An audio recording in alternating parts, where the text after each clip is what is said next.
Oh, I missed that. I saw you're getting your photos. I was laughing in your photos when you had your socks. This in your socks? Yeah. I know. Yeah, it was a true behind the scenes. Yeah. Cute. I want to be on Like, behind. I'm not going to wear those heels unless I had to. I don't blame you.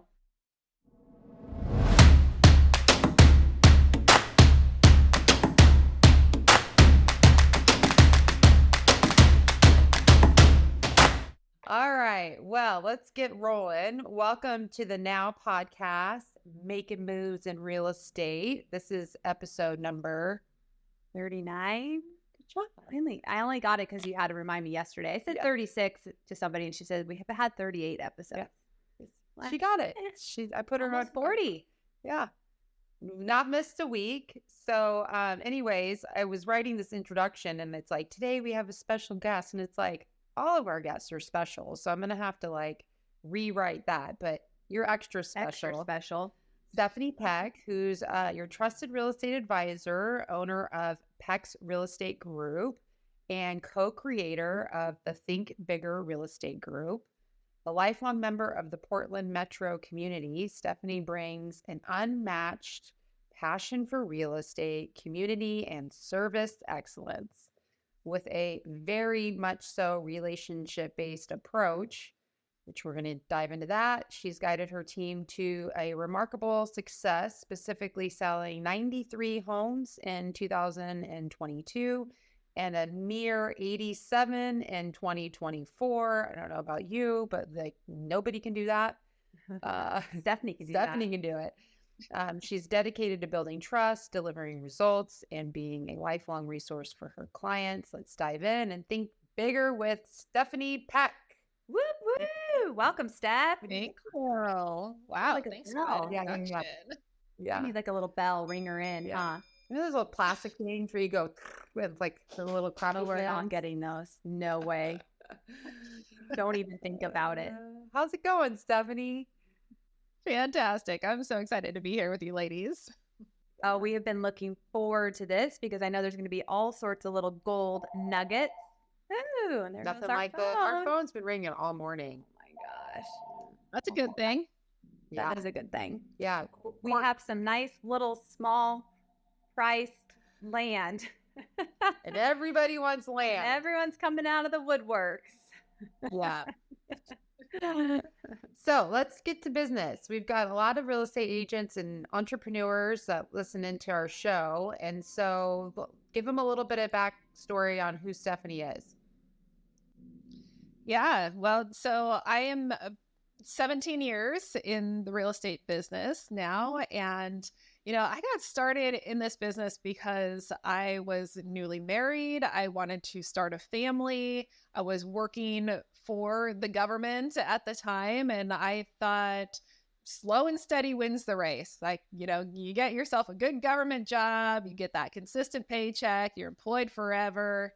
And I thought that was the way to be. And then I also realized I do not like punching the clock. I don't like doing the same thing every day. And I knew that I didn't want to drop those babies off at daycare for 10 hours a day while I went and worked for someone else or for the government. So real estate always had an interest in us. My husband has construction background. His dad was in real estate. And we were starting to get into real estate investing. And through that process, I actually fell in love with the real estate sales process and thought, this would be something that would be fun to do. And it would give me an opportunity to have a career while I'm starting a family. And I could balance both easily without dropping those kids off at daycare for 10 hours a day.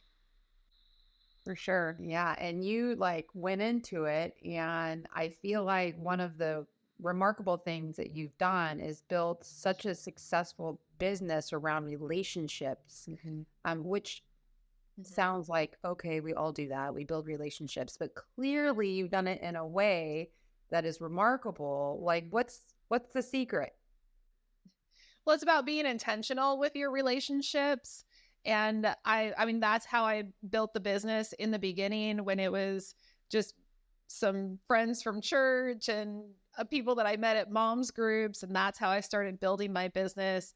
I also used Facebook a lot. I use community groups, and I still do. So, with 15 years probably of doing that, like that's still a great way to get in relationship with people. But when I say intentional relationships, it's about going into relationships genuinely, of course, but also having a business component to that. And there can be both, and you have to be intentional about it. There's time when you're with your girlfriends and you're getting cocktails or you're having a good time or your kids are playing together. But then there's a time to talk about business and to show up like a business owner, show up like a real estate agent in those relationships so that they think of you that way. And that shifted for me when I had a friend that listed with someone else, and I noticed some things that were incredibly inaccurate in her listing. And so I was like, hey, I just wanted you to know I noticed this. It's going to be a detriment to your sale. And by the way, I was just curious, how did I not earn your business? And she said to me, I totally forgot you're a real estate agent. I thought you were just a stay-at-home mom. And when that happened, I was like, well, I never want someone else to think that or say that. So I have to show up as a real estate agent in all of my relationships. And, when I'm dropping the kids off at school, there is no messy bun. I'm not in my robe. I look like I'm going to work. And when I'm getting coffee and the kid at the coffee stand is like, hey, what are you up to today? Instead of just saying, oh, whatever, I'm saying I'm a real estate agent and I'm on my way to meet a client or show a home, or, I'm texting a client right now or something.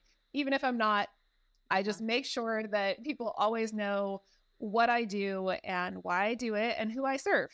Mm-hmm. What would you say, what percentage of your business is in the town where you live or very close by? Yeah, so we do work very hyper local. About 50% of our business is in Oregon City specifically, and that's where I live and the majority of our team members live. And then within, let's say, a 30-minute drive of where we live and where our office is about 90% of our business. Okay. I want to dive into that a little bit. Hyper local. We've talked about it. Some of my agents have brought it up. What does that translate to? Like, what do you actually do? Give us a little bit of a strategy behind that of what has worked for you, if you don't mind sharing your secret. Yeah. Yeah. Well, and I'll give you the backstory of why I decided to really hone in on that. And it always goes back to, I'm a mom and I am serving clients and I'm serving my family. And when I moved from one town to the other, and not far away, but, maybe a 30, 40-minute drive, and I had young kids at home, and it only took a few times of driving 40 minutes to, where I went to high school and where most of my community was, to get up to a home at 6:00 at night. I've missed dinner. I've missed bedtime. I missed tucking those kids in, just to have the buyer say, I don't like the driveway. And we turn right back around. So a few times of that. And I said, I want to work close to home because I can serve a lot more people at a much higher quality of service when I really am embedded in the community. So that's why I started doing that. And so what does that look like? For me, it looks like being a community member, being an advocate for the community, being involved in everything to do with Oregon City that is in alignment with our values, and being known for that. Because if you're talking to everyone, you're actually talking to no one. So I'm not going to get every piece of business. But when it's in my niche in Oregon City for the type of people that are in alignment with our values, you're always going to think of me. So when lenders or other referral partners have an opportunity, they're going to say, you know what, I know 50 other real estate agents, but this client is in Oregon City. They're going through this life change. You were the first person that I thought of. Mm-hmm. So I like one thing that I like that what you said about that align with your values, because there might be agents out there that go, well, there's already one or two agents in my area that like dominate the market. I'm newer. So I don't know if I can do that. Well, you can, right? I mean, because it doesn't mean that everyone's going to align with the values of each of those agents. What do you recommend to someone if they want to steal some market share? Well, yeah, I mean, we're not for everyone. We were talking about that. I've had a team of all women until just recently. I brought on my first male team member, which is great that we have a little bit of a different dynamic. But and that hasn't been our platform. We're not running around saying, we're women power, all women team, but that's just who we tended to attract. So there are definitely people, let's say you want to steal some market share in Oregon City. There are people that would rather work with someone with a different background or a different technique or a different style than what we have. We don't have we don't even have 50% market share in Oregon City. And so there are a lot of homes being sold in our town and we're not working on them. So they're obviously choosing someone else. Right. So well, since we met you, which we met you, gosh, it's been about a year. We can chat more about that in a minute, but you have one buyer's agent, one, somebody that helps you on the listing side, and then two other agents that you just brought on. So a total of four. Did I say that? Yeah. So the structure has changed actually dramatically in the last 45 days, really. I started building the team because I needed leverage. And so I wasn't building the team because I wanted to be a leader. I wasn't building a team because I wanted to have a mega team. It was, I wanted my time back. So I brought on an agent to help with showings, and then she quickly escalated to being the buyer's agent. And then I brought on another agent, and then there was enough business for the three of us. And then we started splitting. One person was more specializing in listings and one person more specializing in buyers. And that still is the cadence. When random leads come in, I know who's best fit for them. But all agents are working all business that they have the ability to go after now. So it had been the three of us for a few years. And then recently, I've actually brought on 3 additional agents because I'm finding agents are coming to me and they're saying, we want something more out of this business. We're a solo agent, either got beat up during the COVID years just by running ragged and this wasn't working, or now we don't have the business that we used to have. And they're just looking for some camaraderie. They're looking for a better way to do business.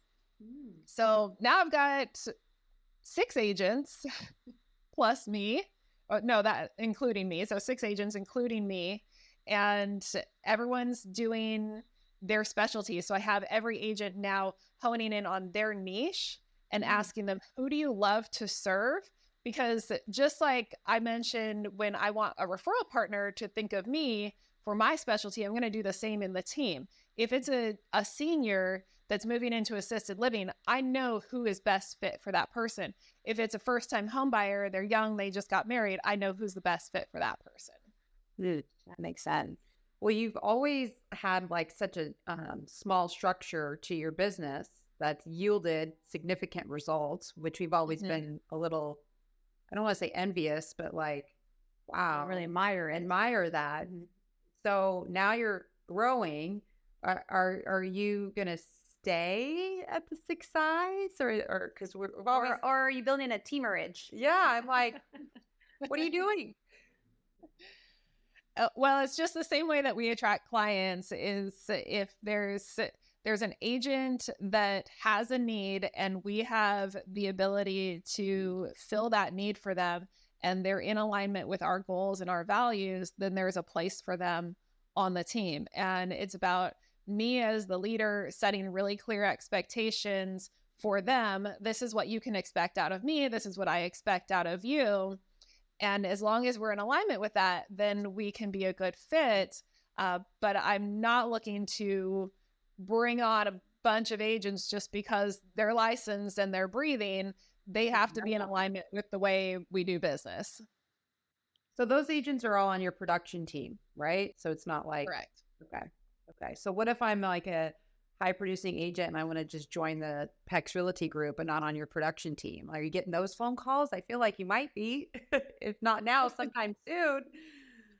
Yeah, I do get producing agents that are reaching out and they're just saying, how can I run a business like yours? How can I be a part of your world without necessarily joining your team and sharing clients? And that's where the EXP opportunity is very beneficial for us because I can bring them into our EXP organization and into the Think Bigger real estate group and still show them how we do business, be in relationship with them. They can get that camaraderie that we have without necessarily worrying about sharing clients or splitting commissions. They can still run their own production with some of my leadership and mentorship and relationships with them. Mhm. Gotcha. So you just touched on the Think Bigger real estate group, which is awesome. We're very savvy with what that is. But for those of our listeners that aren't so sophisticated on the Think Bigger real estate podcast and the group as a whole, tell everybody about that organization. Yeah, the Think Bigger real estate platform was actually started by Justin Stoddard, who is my business partner, and he has had a long running coaching program and podcast. So I recently joined him as a way to breathe a production life into that organization. You know, agents want to hear from other agents that are boots on the ground, that are talking with clients, they're sitting at the kitchen table, having those appointments. So it was an opportunity to bring a different perspective to what Justin has already built. And then in addition to that, part of our offering is to join us at the EXP organization, the Think Bigger Real Estate organization on the EXP platform that allows agents to get all the benefits of an international company like EXP, and then also the more boutique experience that they get from like if you were to join a smaller brokerage and you want to be a part of a small group of people and be in close relationship with them, that's what they get with the Think Bigger Real Estate Group. Mm-hmm. Which we met you a year ago. So we have a connection. Stephanie's actually Courtney's sponsor. So our organization, Now Nation, has access to your organization, which is the Think Bigger platform, which is just, it's like mind blowing what we can offer our agents locally and nationally. It's pretty remarkable. Well, it's Yeah, I love the layers of what we have at EXP. I look at it like when I was at other brokerages, I felt like I was always trying to choose one or the other. Did I want that close-knit family boutique experience, or did I want the international platform with all of the technology and the resources and the training? And now I'm able to combine that and layer that with other people's experiences. I don't have to choose the brokerage in Oregon City when there's also the brokerage in the neighboring town that they have a lot to offer too. I can layer my experiences. It's been so great. How's the past year been for you since you made the move? Pretty amazing, actually. And I will say that most recently with the NAR settlement and the changes to buyer representation, that is where I felt like EXP really had an opportunity to shine and absolutely did. I'm still very connected with a lot of other brokerages and a lot of other teams and how other places are doing it. And I have felt incredibly educated and supported through the transition in the industry because of everything that EXP has to offer. And I'm not just saying that because I'm there, because I went to other brokerages webinars. I watched all their stuff on YouTube. I mean, I dove deep into all the changes to the industry because I wanted to fully understand it from every perspective. And at the end of the day, everything that I got from EXP solved every problem that I had and answered every question that I had. Well, and they keep updating. Like I just saw a new buyer toolkit came out a couple days ago, which I've shared with agents of different brokerages because it's anybody can use it, and we're willing to Yeah. share it. And it's really cool, and it's super simple, and it's a Canva template that you can just plug and play with your own info. It's kind of brilliant. Yeah. Yeah. It Brilliant. makes it very easy. Yeah. Have you utilized, so with this change, obviously comes opportunity, right? Have you leveraged anything from a marketing perspective that has been working for you since we've had the changes with NAR?